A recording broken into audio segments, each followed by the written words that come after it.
Hey, hey, hey, bonsoir à toutes et à tous. On commence en musique. On s'installe confortablement.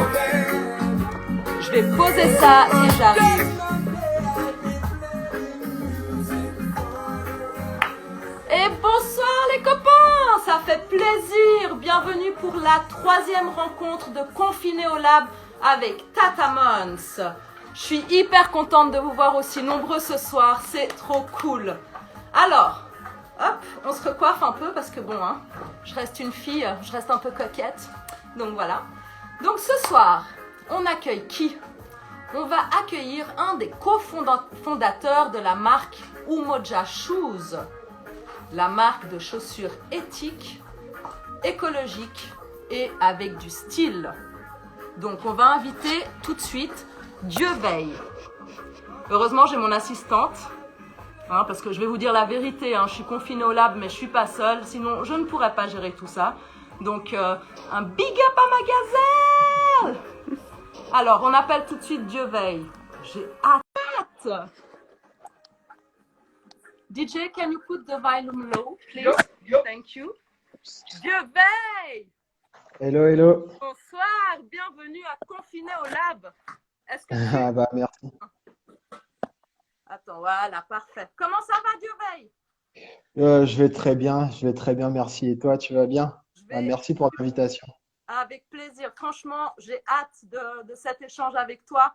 J'ai plein de questions, j'attends plein de réponses. C'est vrai que j'ai des recherches en amont et ton projet est juste extraordinairement intéressant. Donc, avant d'en parler, tu vas te présenter. Qui est Dieu veille? Dieu veille, c'est un jeune homme de 28 ans qui a lancé aujourd'hui, ça fait maintenant 3 ans et demi qu'on travaille sur Umoja avec Lancine, mon associé, qui est à la base un ami rencontré sur les bancs de la fac. On s'est lancé il y a 3 ans et demi parce que moi, j'étais en fin d'études. Et lui, il avait déjà commencé sa carrière professionnelle. On va dire qu'il était un peu en quête de sens. Il était un peu lassé de la vie, métro, boulot, dodo. Et il cherchait un peu, on avait cette quête de sens. On s'est dit, pourquoi pas se lancer dans un projet avec des valeurs principalement humaines. Et c'est à partir de ce moment qu'on a fait le pari d'aller valoriser les savoirs qui se trouvent sur le continent africain. Ok, je m'excuse. Voilà, parfait. Donc, tu disais sur le continent africain. Donc, vous travaillez essentiellement avec le continent africain. Oui, principalement. Après, aujourd'hui, Umoja, ça reste un projet, on va dire, qui fait partie d'une mondialisation positive pour emprunter un peu les propos d'une amie, parce qu'on on valorise non seulement des savoir-faire traditionnels d'Afrique subsaharienne, mais vu qu'on est sur un produit aussi complexe que la chaussure, avec énormément de matériaux qui rentrent dans la fabrication de ce produit et un savoir-faire qui doit être maîtrisé. Malheureusement, il n'y a pas encore ce savoir-faire en Afrique subsaharienne. Donc, c'est pour ça qu'on travaille aujourd'hui avec le Portugal qui fait l'assemblage justement des produits finis. Donc, on travaille avec 5 pays en Afrique subsaharienne, Côte d'Ivoire, Mali, Burkina Faso, Ouganda et Sénégal. Et après, en Europe, on travaille avec la France et le Portugal. D'accord. Donc, toutes les matières premières viennent d'Afrique et après la mise, l'assemblage se fait en Europe. Oui, c'est ça. Les matières premières, c'est-à-dire principalement le textile, tissage, teinture qui se fait en Afrique subsaharienne. Après, les autres matériaux comme les lacets, la semelle, les œillets, il y a des renforts dans la chaussure, il y a énormément de matériaux et qu'on ne trouve pas forcément sur le continent africain. Donc, nous, on va chercher là où se trouvent justement ces différents matériaux, ces différents savoir-faire. On va aller chercher, on assemble tout, ça donne un produit avec une identité unique. Excellent, excellent. Donc, Umoja, c'est Umoja Shoes. Là, on parle des chaussures. Donc là, je présente la basket Biton, Ouais, d'accord, qui est faite en bogolan. Est-ce c'est que tu ça. peux nous expliquer qu'est-ce que le bogolan? Le bogolan, c'est une peinture, à la base, c'est une technique picturale artisanale. En fait, dans la société malienne, Bambara principalement, lorsqu'il y avait des conflits. Là, je relate les propos tels qu'ils m'ont été dictés par Boubacar Doumbia, qui est le responsable d'une coopérative, la coopérative justement qui réalise ce tissu bogolan au Mali. En fait, il nous a dit que traditionnellement, lorsqu'il y avait des conflits dans la société Bambara au Mali, les femmes, pour régler ces conflits dans la société, s'exprimaient à travers des peintures. Elles utilisaient des bandes de coton tissées et à travers, sur ces bandes-là, elles réalisaient différentes inscriptions de, à partir de teintures naturelles, justement, pour exprimer. C'est pour ça que dans la technique du Bogolan, on retrouve différents motifs géométriques qui ont toujours un sens, qui expriment un message. Donc, c'est une technique de peinture traditionnelle sur tissu pour apaiser un peu les mots dans la société, on va Ah, dire. les femmes et l'art de la communication, hein. On trouve toujours Exact, moyen. Bah, toujours. j'aime beaucoup justement avec le bogolan, c'est que donc moi j'ai une paire de bitons, hein, voilà, parce que Très belle d'ailleurs. j'ai craqué dessus direct. Et ce que j'ai adoré en fait, c'est j'aime beaucoup l'originalité. Et ce que j'ai adoré avec le bogolan, c'est qu'aucune paire ne se ressemble, aucune biton ne ressemble à une autre biton. Exactement, Il y a c'est toujours ça. une partie du tissu qui est très différente déjà dans une même basket. Si tu regardes l'extérieur et l'intérieur, il y a déjà deux histoires différentes. Et ça, je trouve juste magnifique. Ouais, mais complètement. Là, on a une paire de chaussures qui est totalement singulière. En fait, la particularité aussi de cette paire et justement du Bogolan, c'est qu'on a une grande toile avec plusieurs motifs. Et lors de la découpe du tissu pour l'assemblage de la chaussure, on peut se retrouver avec soit plus de noir, soit plus de rose, soit plus d'ocre. Mm. Et ce qui permet d'avoir justement une chaussure un peu dépareillée, quoi. Après, il y en Et a qui aiment bien, mais il y en a qui n'aiment pas forcément. Comme le but, justement, c'est de ne pas être original. exact, exact. Donc là, on a présenté la Biton, mais là, on présente ton ancienne collection parce qu'il y a une nouvelle collection qui arrive, si j'ai bien compris. Donc, ton ancienne collection, en dehors de la Biton, il y a. Je ne connais pas le nom de tous les modèles, hein. Là, Donc, il y a la lépi vois, que tu utilises. Lépi. l'épi. Donc, ça, Ouais, c'est un tissu qui a été tissé ouais, de tissé, teinté. façon, et Exact. Ouais. teinté, teinté, ouais, de Teinté, ouais, façon teinté. naturelle. Ouais, c'est ça. En fait, la particularité justement de nos chaussures, c'est que tous les tissus sont tissés à la main. Tissés à la main, et il faut dire que c'est des tissages à bras. Tissage 100% manuel, hein, sur des vieux métiers à tisser sans électricité. Et tisser, ça, ce tissage-là est réalisé au Mali.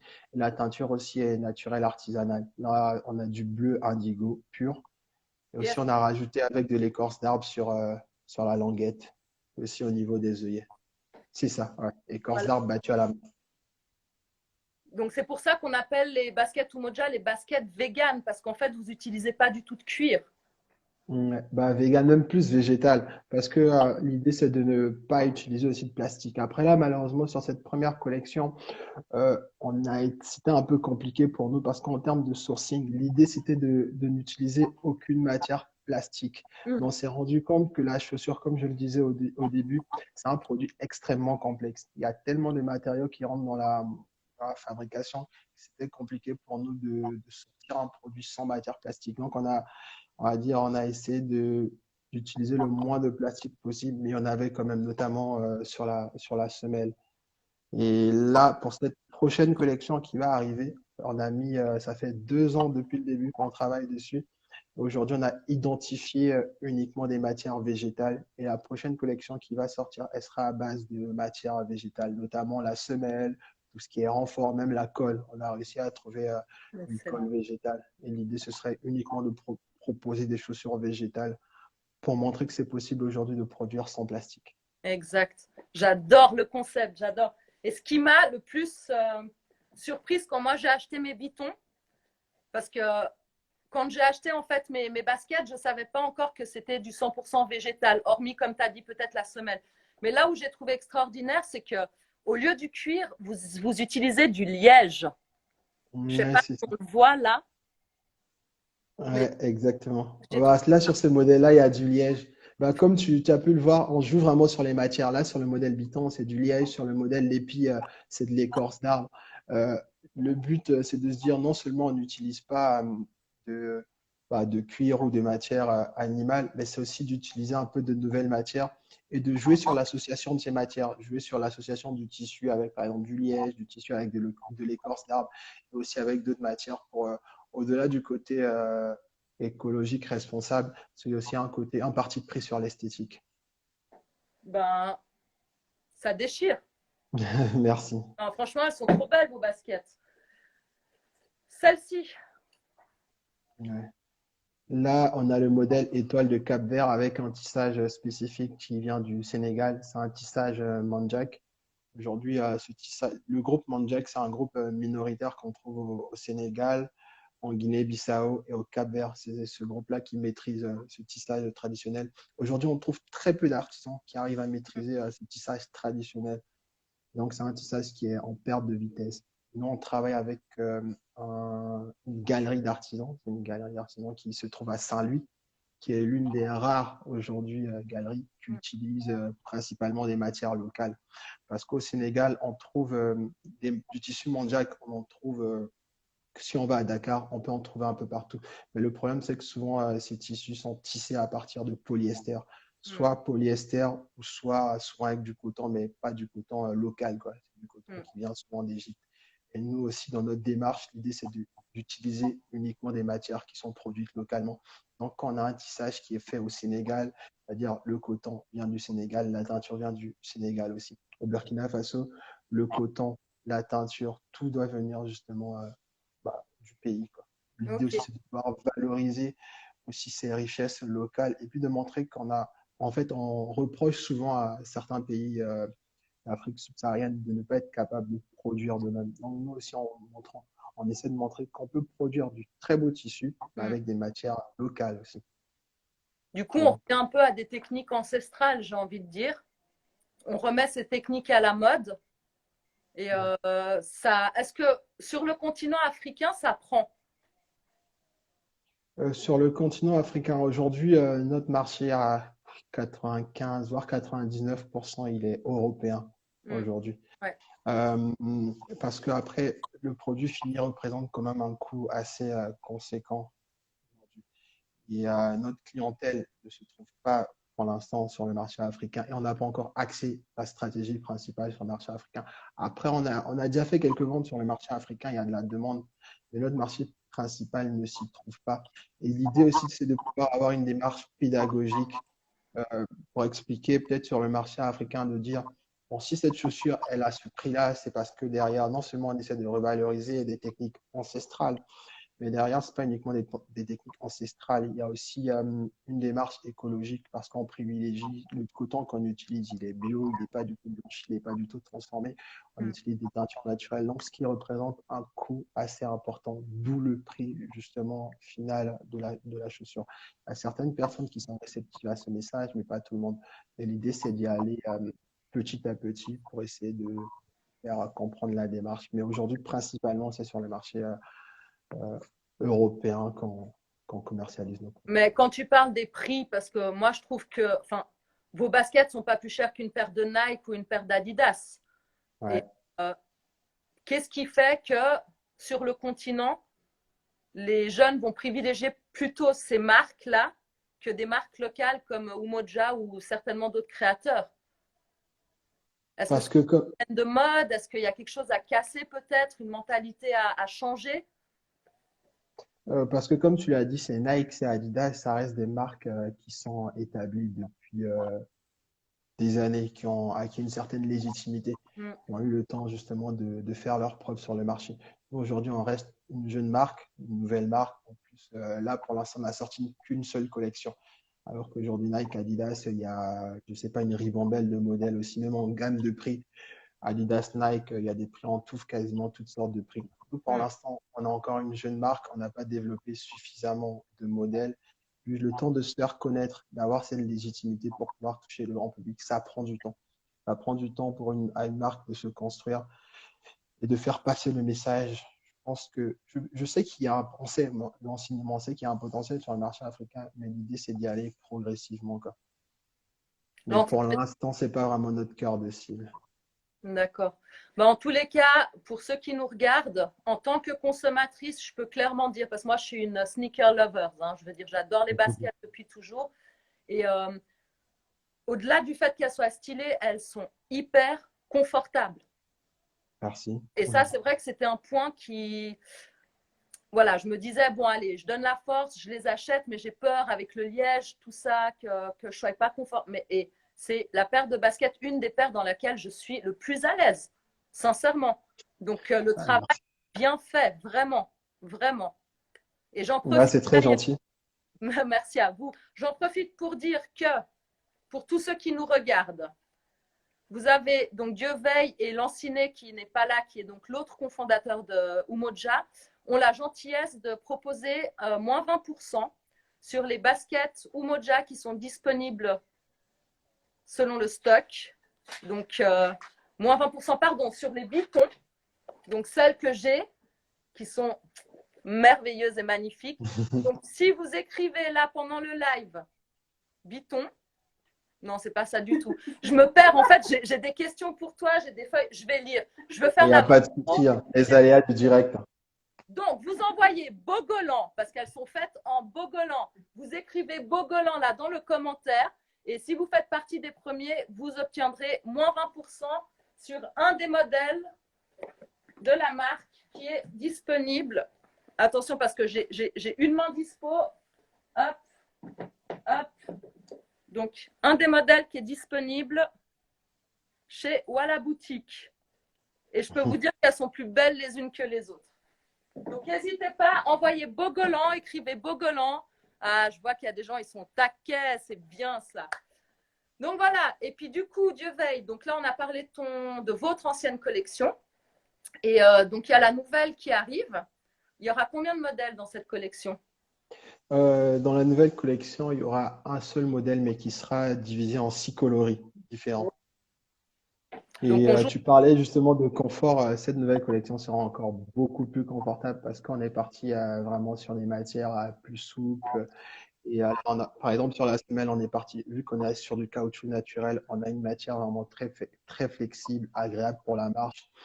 En fait, on a pris du temps en développant cette première collection d'avoir le retour de notre première clientèle. On savait très bien que ça n'allait pas être parfait. Donc, on a eu le temps d'avoir le retour, de pouvoir gommer aussi ce qui n'a pas fonctionné sur cette première collection. Et non seulement on va vers une chaussure végétale, mais aussi d'améliorer aussi certains matériaux, d'améliorer aussi certains aspects plus techniques aussi de la chaussure. Donc, on aura une chaussure, là, forcément, je vais prêcher pour ma paroisse. Et avec cette nouvelle collection, on aura limite la sensation de marcher sur des nuages. Donc, alors, à la fin du live, je t'envoie mon adresse, puis j'attends une paire de la nouvelle collection. Hein. D'ici 2 semaines, la boîte aux lettres. Hein. Sans problème, compte sur moi. Non, c'est gentil. Du coup, j'avais une question. Pourquoi vous avez choisi le mot Umoja? Qu'est-ce que ça signifie? Au départ, on était 5 quand on s'est lancé dans le projet. Alors, on a fait un gros brainstorming. Vu qu'on valorisait des savoir-faire du continent africain, on essaie de trouver un nom qui soit notamment d'origine africaine. On est parti sur du Swahili parce que ça reste la langue africaine ayant le plus de locuteurs sur le continent. Tout à fait. Et on essayait de chercher justement un nom qui fasse écho à tout ce qu'on essayait de mettre en avant. Parce que derrière, l'idée, c'était de valoriser ces savoir-faire, mais tout en prenant en compte les enjeux actuels, que ce soit environnementaux, humains. Et Umoja en Swahili, ça signifie unité. Et ça représente vraiment tout ce qu'on essaie de construire. On s'est dit que aujourd'hui, ce n'est pas uniquement moi tout seul, ce n'est pas l'ancien, c'est tous ensemble, toi, moi, qu'on arrivera justement à essayer de proposer des modèles, des alternatives de consommation. J'adore. Et j'ai lu aussi, parce que du coup, j'ai fait un peu quelques recherches, qu'au Kenya, il y a un village qui s'appelle Umoja, et c'est un village qui est matriarcal, c'est-à-dire que tous les adultes qui vivent dans ce village sont des femmes. Est-ce que ça vous a inspiré aussi? Enfin, tout à l'heure, tu parlais des femmes qui utilisaient le bogolan pour passer des messages, pour communiquer. Là, on se retrouve quand même dans un village matriarcal. est-ce que l'influence des femmes fait partie de l'histoire de votre marque? Totalement, parce que comme tu le dis, en trouvant justement le nom Umoja qui signifiait unité, on s'est rendu compte en fait que Umoja, c'est déjà, il y a un programme même de l'UNESCO, non, des Nations Unies qui s'appelle Umoja, qui est en rapport avec l'éducation. Et il y a aussi ce village Umoja qui a été créé fin des années 90 par une femme justement qui avait été rejetée de sa communauté, de son village. Elle avait été rejetée par son mari. Elle a décidé d'aller de son côté, de créer sa propre communauté, son propre village, uniquement avec d'autres femmes, et de se dire, bah, nous les femmes aussi, on peut avoir le pouvoir, on peut essayer de créer des modèles alternatifs. Donc, Umoja, et nous aujourd'hui, comme tu le disais, notamment le tissage, on travaille principalement avec des femmes, notamment au Burkina Faso. Le tissage, c'est une activité manuelle qui est réservée principalement aux femmes. Donc, les femmes jouent un grand rôle, justement, nous, dans la construction de la marque, de nos valeurs. Donc, ça fait écho un peu à tout cet univers qu'on essaie de créer aujourd'hui. Excellent. Et puis, donc là, on a parlé de Umoja Shoes, mais Umoja, ça ne s'arrête pas qu'à des baskets, il me semble. Il y a d'autres projets? Il y a d'autres projets, oui, il y a plein d'autres projets. D'ailleurs, nous, on dit qu'on n'est pas simplement une marque de chaussures, quoi. C'est un gros laboratoire en fait d'innovation textile. Parce que bah, on développe tout ce qui est teinture naturelle. D'ailleurs, justement, avec notre partenaire au Burkina Faso, vu qu'on est que sur de la teinture naturelle, on essaie d'améliorer les techniques de teinture naturelle. On essaie de développer de nouveaux coloris. Même sur le tissage, en fait, traditionnellement, le tissage africain, je dis toujours entre guillemets, a souvent mauvaise réputation. Le tissage artisanal, et souvent, on voit constamment la même chose qui est faite, qui est répétée. Et nous, on veut montrer en fait que ce tissage traditionnel peut être moderne et n'a limite rien à envier à des tissages, à des tissus du Japon qui sont aujourd'hui considérés comme le must du tissu. Donc, on travaille justement avec tous ces artisans pour essayer aussi, bah, au-delà de la chaussure, quoi, de travailler sur d'autres alternatives, améliorer d'autres produits. Après, je n'ai pas envie d'en dire plus, mais aujourd'hui, l'idée principale, c'est l'innovation. L'innovation textile, l'innovation dans les savoir-faire. Bah, disons que ça serait légitime d'ouvrir ça justement d'une manière plus large et de ne pas s'arrêter qu'à la basket. Donc, moi, je me réjouis de voir la suite d'Umoja, en tout cas.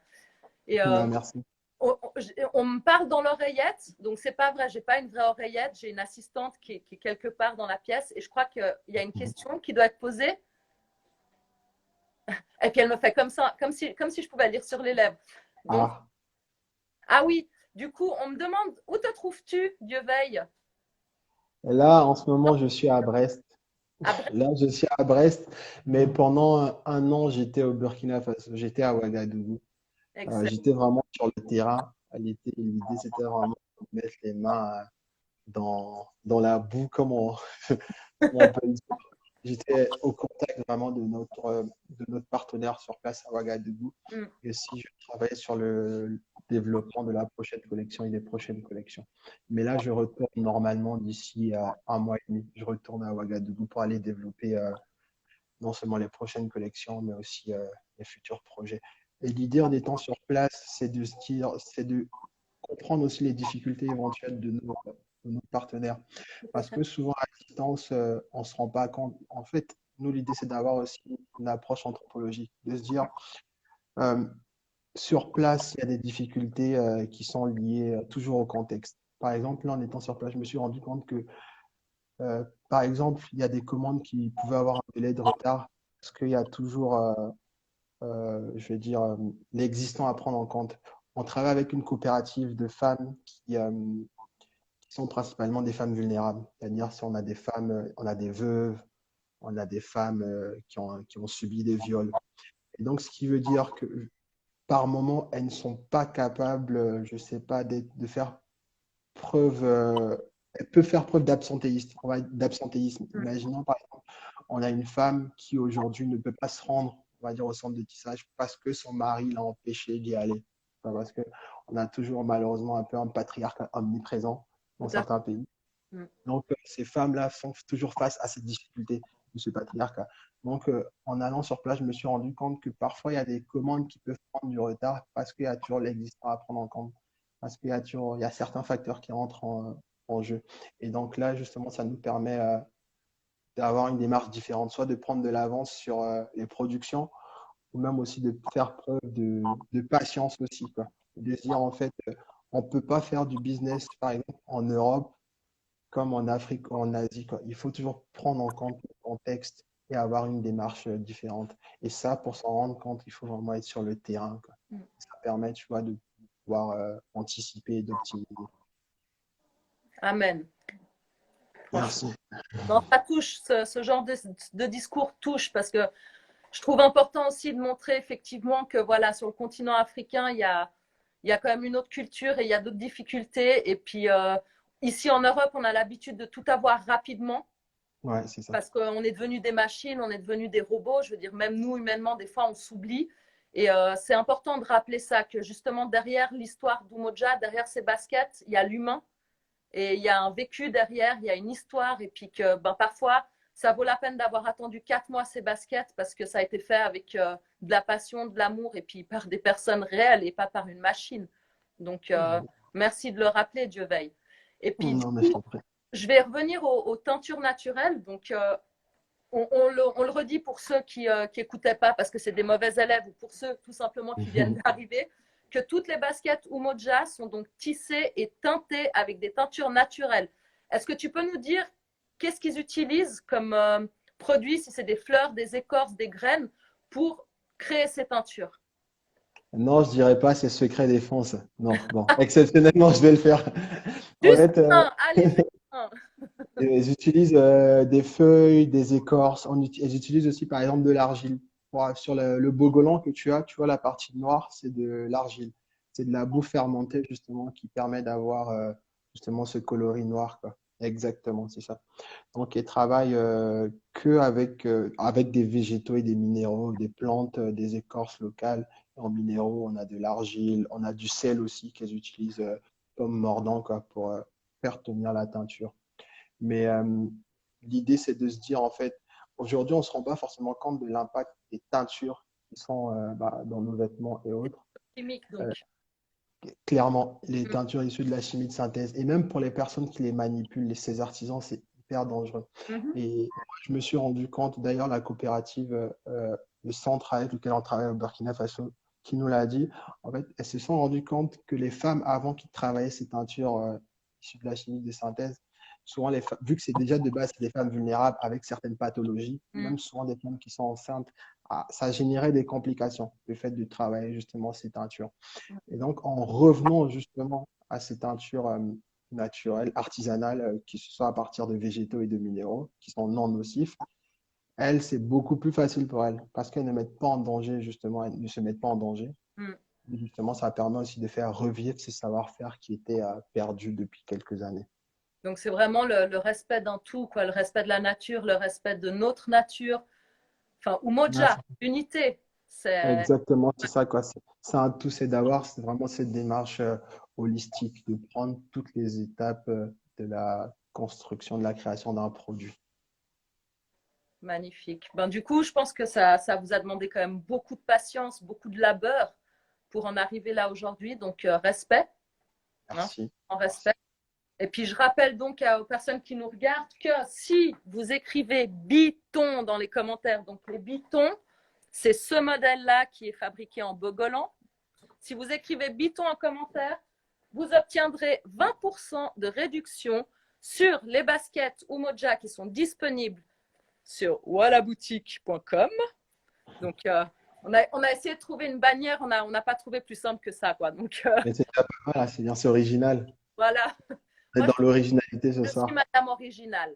Donc, voilà. Et à la fin du live, Dieu veille et Lanciné ont eu la générosité de vous offrir une paire de baskets. Hein, attention, hein, donc une paire de baskets de la collection. Donc, selon disponibilité des stocks, hein, ça veut dire la taille, selon ce qui reste. Donc, je vous poserai une question à la fin du live. Restez bien connectés. Et si vous êtes le premier à répondre, eh ben, vous obtiendrez une magnifique paire de baskets Umoja. Et moi, franchement, je suis fan. Je suis fan déjà des modèles, je suis fan de l'histoire.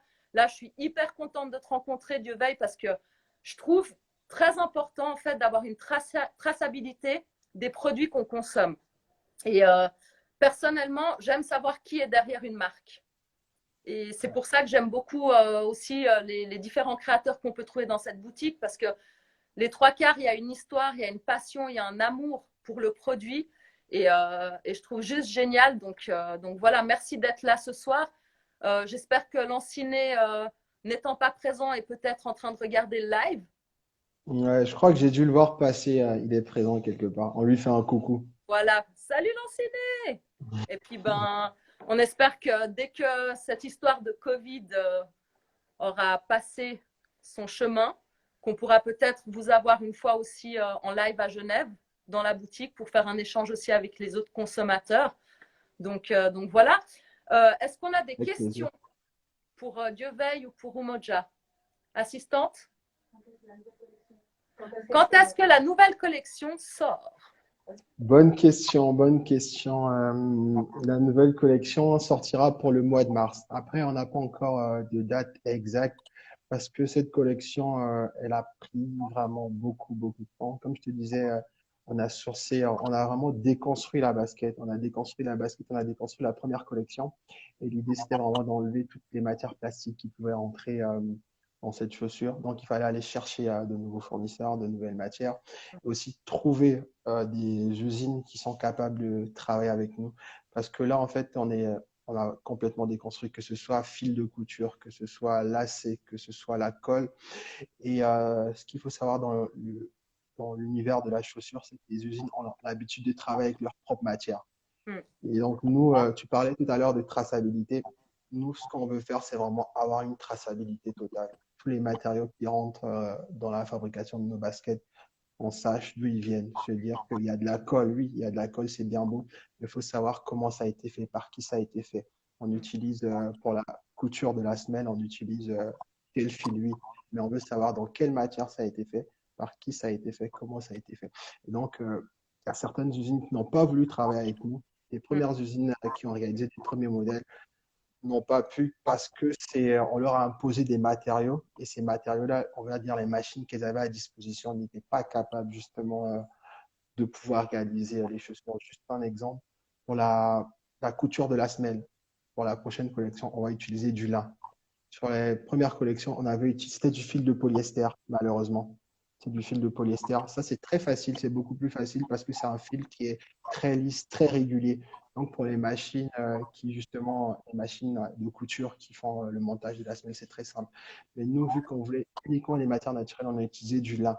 Et le lin, ce qui est compliqué, c'est que ça reste une matière très irrégulière. Tout à Et fait. toutes les machines, justement, ne sont pas capables je sais pas, de travailler avec le lin. Donc, c'était compliqué. On a pu trouver une usine qui a voulu travailler avec les matières qu'on a imposées. Mais par contre, ça a pris du temps. Il fallait faire beaucoup d'ajustements. Aussi, de leur côté, pouvoir s'adapter à ces matériaux. Donc, je dirais, normalement, pour fin mars, ça devrait être bon, quoi. Fin mars, cette prochaine collection sortira, mais avec de belles surprises. Et puis du coup, comme tu dis que c'est compliqué avec les différentes usines qui, bon, bah voilà, depuis des années travaillent avec certains matériaux, Ouais, c'est ça. est-ce que l'idéal serait pas plus tard d'avoir l'usine Umoja? Pourquoi pas, hein. Soyons ambitieux, hein. Mais Voilà, après, faisons un ça représente un budget appel. important. Bah, s'il y en a qui sont prêts à investir, nous, on est partant, quoi. Mm. Mais aujourd'hui, ça représente un budget assez conséquent et nous, en tant que petite boîte, on ne l'a pas forcément, quoi. Mais après, pourquoi pas sur le long terme, je sais pas, on verra bien comment ça va dépendre de l'évolution aussi de la marque. On verra bien, mais why not? C'est un projet naissant, donc on Ouais, va c'est suivre attentivement l'évolution et en ça. espérant que ça continue de grandir Mm. comme ça. Alors, on m'a donné une petite question, mais j'arrive pas à la lire. Ok, non, c'est bon, c'est pas une question du tout. Donc, en fait, on me demande de rappeler aux personnes qui regardent le live que Walla Boutique, en fait, livre partout dans le monde. Donc, n'hésitez pas, même si vous êtes à Brest, même si vous êtes à Ouagadougou, même si vous êtes au Caire, ben, on vous livre. Donc, n'hésitez pas à commander, n'hésitez pas à aller sur wallaboutique.com. Et surtout, n'hésitez pas à acheter une paire de baskets Umoja. N'oubliez pas que si vous écrivez Bogolan, vous avez donc 20% de rabais sur une des baskets Umoja disponibles sur Walla Boutique. Du coup, Dieu veille, est-ce que moi, je t'ai posé plus ou moins toutes les questions que je voulais. Est-ce que toi, tu as envie de passer un message? Profiter de donner un message en sachant que tu as déjà plus ou moins dit qui tu étais et quelle était ta mission. Mais est-ce que tu as envie de rajouter quelque chose? Je vois pas trop. Juste, n'hésitez pas à nous suivre, hein, n'hésitez pas à nous suivre, notamment sur les réseaux sociaux, parce que nous, on se sert, le fait d'être sur le terrain, moi par exemple, on se sert beaucoup des réseaux sociaux pour communiquer sur la transparence, à montrer quand on va sur le terrain, quand on va non seulement au Burkina Faso, mais quand on se rend au Portugal, quand on est aussi en France dans les différents ateliers, et que derrière une marque, c'est pas uniquement moi, c'est pas Lanciné, c'est pas Marion, parce qu'aujourd'hui on est cinq, hein, c'est pas Marion, les deux Marion qui sont avec nous, c'est pas Mathieu, mais il y a une multitude de partenaires. Il y a des agriculteurs, il y a des artisans, il y a des parturiers, il y a des tisserands, il y a des ouvriers. En fait, c'est toutes ces personnes-là qui sont malheureusement qui sont souvent occultées par l'industrie de la mode, à dire en fait non, il n'y a pas que nous qui faisons. C'est vrai que là, on me voit, hein, mais en fait, derrière, il y a un gros travail, derrière, il y a une grosse équipe, quoi. L'idée, c'est de vraiment mettre en avant toutes ces personnes qui contribuent à faire grandir la marque et de montrer qu'on peut avoir une approche différente aujourd'hui dans la manière non seulement de produire, mais aussi de consommer. Ça, donc, n'hésitez pas à nous suivre si ça vous intéresse, de voir les Et coulisses. n'hésitez pas, exactement, n'hésitez pas à acheter les baskets Umoja. Elles sont vraiment pas plus chères que les baskets de grandes marques que j'ai nommées tout à l'heure, que je n'aurais pas dû normalement, mais bon, je l'ai fait. Elles valent, niveau qualité-prix, elles valent à 100% toutes les autres baskets que l'on connaît. Donc, n'hésitez pas. Moi, en tant que consommatrice, je les trouve super confortables, super stylées. Et en plus, comme a dit Dieveil, on soutient toute une famille d'artisans derrière, tous ces gens qui travaillent dans l'ombre, qui sont malheureusement avec certaines marques pris comme des esclaves, qu'on se le dise, hein, qui sont sous-payés, qui sont maltraités. Donc quand on a des gens comme vous, l'équipe d'Umoja ou les autres créateurs qu'on a pu rencontrer, qui mettent en avant ces personnes-là et qui font tout pour qu'elles soient reconnues à leur juste valeur, j'ai envie de dire consommons éthique et consommons intelligemment. Voilà. Donc, on arrive gentiment à la fin. Donc, Dieveil, je te remercie infiniment pour toutes tes explications, pour ta présence, pour ta lumière. Je vous souhaite que Umoja grandisse encore, que la famille s'élargisse encore plus, que vous soyez reconnus aussi pour votre travail et pour tout ce que vous faites, parce que pour moi, c'est une histoire humaine avant tout. Et j'espère que cette collection va vite arriver. Et n'oublie pas, je te donne mon adresse, hein, j'attends une paire. Hein. Chose du Super, quotidien. y a pas de souci. Merci beaucoup à toi pour la visibilité et puis au plaisir et à très vite, hein. Merci à tous, hein. À Merci. très bientôt, Dieveil. Merci Ciao. pour tout. Ciao, ciao. Et vous qui nous regardez sur le live, donc c'est l'heure de gagner une paire de baskets. Donc attention, attention. Ouvrez les oreilles.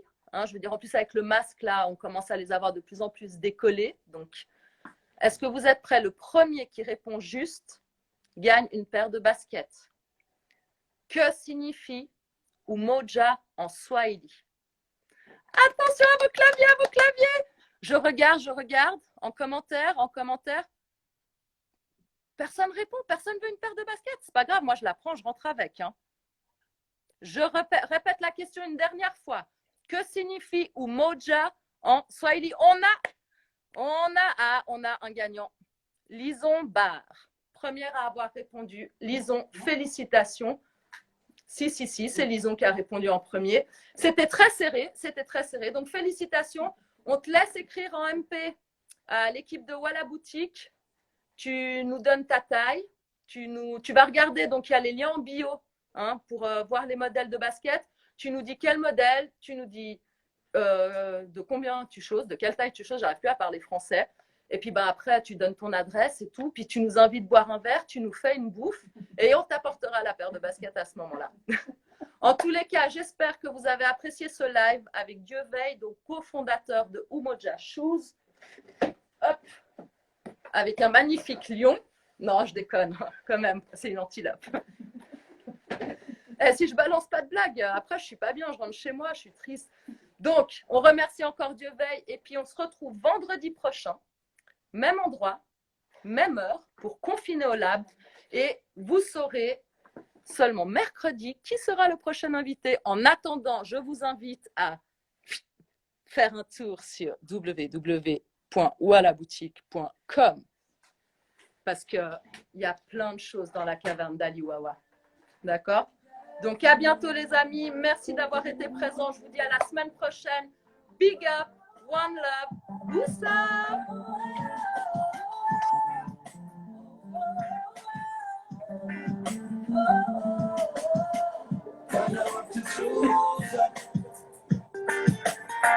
Et on repart comme on est venu. Bye